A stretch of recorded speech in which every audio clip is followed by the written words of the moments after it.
Make sure that if you're going to be doing tech, you're going to be doing entrepreneurship, it's for the right reasons. It's because that's something you're passionate about. I'm firmly convinced that no matter what industry you're in, you are in a tech industry. You need to be able to adapt to the digital transformation that's overtaking every single industry. This is where it all begins, so say goodbye to all your fears, all your doubts. This is where they die. This is where we come to win, we come to fly. This is where we make our dreams come to life. Welcome to Innovation City. Welcome to Innovation City, a podcast featuring the innovators, disruptors, and creators who are making things happen. My name is Michael Johnson, here with my co-host Tyler Kelley today, and we are very excited because we're at the Emerge Americas conference, and we just happen to be here with the CEO, Xavier Gonzalez of the Emerge Americas conference. Yeah. Welcome. Thank you guys. Thanks for having me. I'm excited to have you guys here. So also, I just want to say, as we're here at the Emerge Americas conference, big shout out to Venture Cafe for making this all happen. And we are in the University of Miami booth here, podcasting from there. So thank you for being here. No, it's great to have you guys here. The University of Miami, the U, it's one of our partners from the very beginning. So it's great that they brought you guys along. And I got to tell you, they're kind of jumping both feet in on innovation, and not just here locally, but what they're doing across the hemisphere. So it's really exciting to have them and have you guys here. Thank you. So for those of you that don't know, Javier is the CEO of Emerge Americas. He helps lead the effort to establish Miami as the technology hub of all of the Americas. That's correct. And under your leadership, Emerge has grown to attract more than 13,000 attendees from over 60 countries, more than 500 participating companies, 100 innovative startups, and wow, 1 billion media impressions worldwide. That's pretty cool. Yeah, I know. It's been great. I'm sure we'll get a few billion out of this as well. I look, for us, from the very beginning, there has been that focus at the center of helping to establish Miami as a technology hub for the future and as an innovation hub. And it makes all the sense in the world that we do that with an eye towards Latin America. So what we've seen driving the growth of Emerge Americas is the interest in the whole hemisphere. It's not just about Miami. It is about what are the opportunities in Latin America. So we've been driving attendees, startups, government leaders, companies from Latin America have been coming here from the very beginning. And so, we've grown from 6,000, which was our first year, 13,000 was our last year, and this year it's 15,000. So, that's a testament to the power of the ecosystem here and what's happening in Miami and what could be our place. And I think it has a very unique place in the global scale, and that's what we're trying to help foster.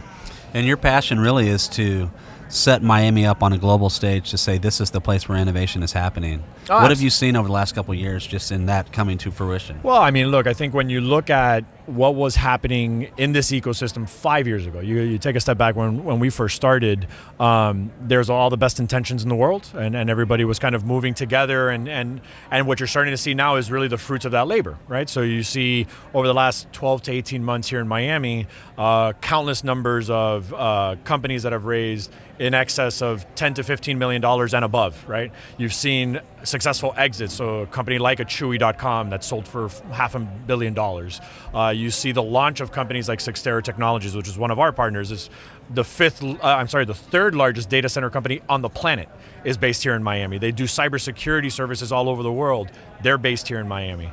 So that's been great. And then now you also see what the universities are doing, right? So the University of Miami, here, President Frank was great partner of ours, brought 10 leaders of Latin American universities all here to talk about how can they build a consortium to develop the talent of the future. And so how do they bring best practices amongst one another? And again, that being hubbed in Miami, it's going to be super powerful for the future. So there's been so much progress in 5 years, but there's still a lot of work to do. So where did so you're only 3 years into this conference, if I 5 understand years. right? 5 years, okay. yeah. So where did the whole idea for the conference begin? Yeah, fair. So when we started, to take you back a little bit further, I worked for many years at a company called Terramark. And so Terramark, based here in Miami, ran a facility called the NAP of the Americas, Network Access Point of the Americas. And we were publicly traded. We were starting to grow. And so we were getting to the point where we were starting to think about it. Do we build a conference? Because there was a frustration of people don't come to Miami thinking technology. They don't come to Miami thinking innovation. Obviously, there's a lot of money here. It was invested in real estate, a lot of financial services businesses, obviously hospitality, and all of that was going great. But nobody was taking kind of technology seriously and seeing the potential of it. So back then, we were in Terramark and we're like, we need to do something. So let's start building. Then came along Verizon and said, well, we're going to acquire Terramark. And so at that point, obviously, our plans changed a little bit. So it wasn't going to be just kind of based within this company, but now we wanted to do something more general, something that was more open to the community. And so we came up with the idea of Emerge Americas. And the founder and visionary behind Emerge is Manny Medina. And his thinking was, we know that there is a big market in Latin America. We've seen the power of it ourselves. Miami is already the center of activity for financial services, for media and entertainment, for real estate and all these other things. When you look at the hemisphere, it's a natural fit for technology. So we need to get out there. And the idea with the conference is, let's get that message out to the world. Let's bring everybody together here, but then also get that message out to the entire world instead of just kind of us talking to ourselves about how great we are. And so that's what we've been trying to do, play that role in the ecosystem to help it grow. Yeah.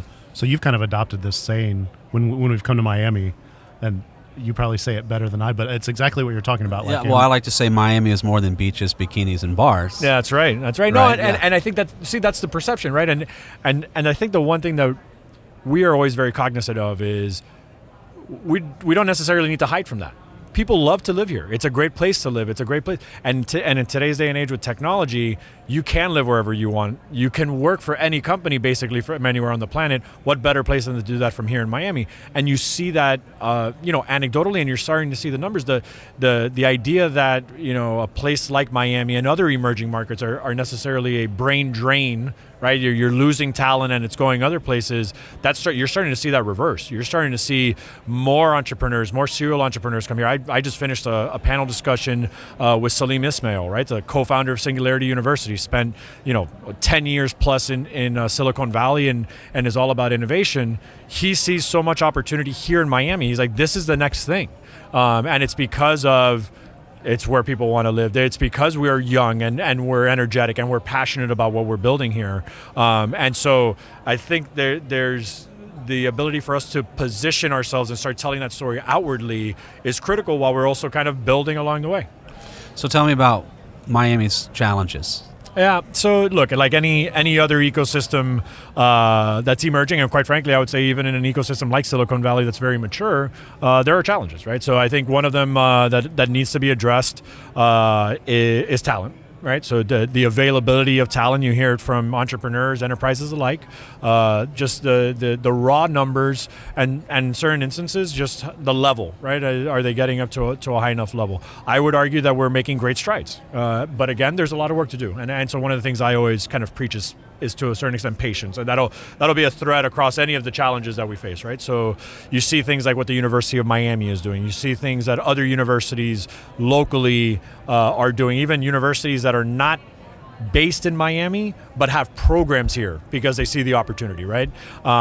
They're developing graduate programs, they're developing bachelor programs, but if you think about just the timeline of that, you develop a program today. So for example, FIU has an IoT program. University of Miami launched cybersecurity within the College of Engineering, right? You start that program, it takes 4 years for a kid to graduate from that. Now they graduate, now they get in the workforce, and now they become more sophisticated. So those things are happening. And then you have programs like the different coding academies that are throughout our community. They've been producing developers for 5 years, right? Now those junior developers become senior developers, and then they keep going up that. So that's starting to happen. And then you also, to my point earlier, you're starting to have that attraction. So people are starting to come back, right? So those things are all working in our favor. Another challenge that's well documented is access to capital, right? And I think more specifically access to smart capital. And in Miami, that is also starting to change. So last year at Emerge Americas, there was a launch of a fund called Venture City, where they are very specifically looking for opportunities in Miami, in Latin America, and they're based here. So that's one step in that direction. Another step was recently 500 startups announced. They were opening an office here. They have dedicated parts of the fund that are investing in startups here in Miami and also in Latin America. And obviously that connection, that smart money is going to really move the needle. And especially once you get one, once you get two, they're starting to sniff around for opportunities. So that's a big opportunity there, and I think it's a challenge that, again, in time, it's all going to kind of come together. So what's your advice to somebody that wants to get involved in this whole scene, whether it's from just somebody who wants to get involved and work in the tech industry to I want to found something, or I've got an idea, or what's your advice to those people here? Yeah, so I mean, look, there's a few different things, right? And talked about kind of some of the stereotypes about Miami is don't believe the hype, right? So make sure that if you're going to be doing tech, you're going to be doing entrepreneurship, it's for the right reasons. It's because that's something you're passionate about. I'm firmly convinced that no matter what industry you're in, you are in a tech industry. You need to be able to adapt to the digital transformation that's overtaking every single industry. Yeah. So make sure that that's exactly where you want to be. And on the entrepreneurship side, understand that failure is not, it's not something to be afraid of. It's not something to cower away from, and it's also not something to be to make you feel bad about yourself, right? It's to look at it like in Silicon Valley, they are badges of honor. Right, and I think anybody looking to become an entrepreneur, it's always about that next pitch. It's always about the next client you could secure. It's always about how do you continue to have a consistent amount of passion for what you're doing on a daily basis. And look, at the end of the day, we, Emerge Americas, regardless of how much space we have in it, we are a startup. And so we are very passionate about the platform that we've created, the connections that we're trying to foster. And so, I would definitely recommend that needs to be at the very core of what you're doing, that passion and that consistency that you're going to be grinding on it every day. So I'm sure there's months and months of work that go into just these 2 days. Absolutely, yeah. But outside of that, just on a regular basis, like what are you guys doing at Emerge to kind of push the conversation forward and continue the mission? Yeah, 100%. So to your first point, we're starting on 2019 while we're here. Because now's the best opportunity to talk to your partners and also to talk to speakers that are here and speakers that maybe couldn't make it, right? So we work on that, 365. That's absolutely, again, that's the passion. That's what we pursue. Around the year, I mean, there's a few different things that we do. We try to engage the local community, right? So it's definitely going to places like Venture Cafe, participating in Thursday night events. It's hosting some of our own events where we continue the dialogue that starts here at Emerge Americas. It's also going into Latin America, all right? It's again, going back to the idea of taking our message out and not just being inwardly focused, right? The power of Emerge is that connection to the Americas, and so we make sure that we foster that. We partner with organizations from Buenos Aires, Sao Paulo, all the way up to Mexico City, and then all the way up to New York and DC. I mean, that's and then Europe. So we're on the road a lot, taking the message not only obviously of Emerge Americas as a platform, but as Miami as an ecosystem, because those two things go hand in hand. So that's what we spend a lot of time doing, that fostering the right relationships, the partnerships that'll help us get 100 plus startups here on an annual basis, and the right startups and sophisticated startups. So we're doing that year round.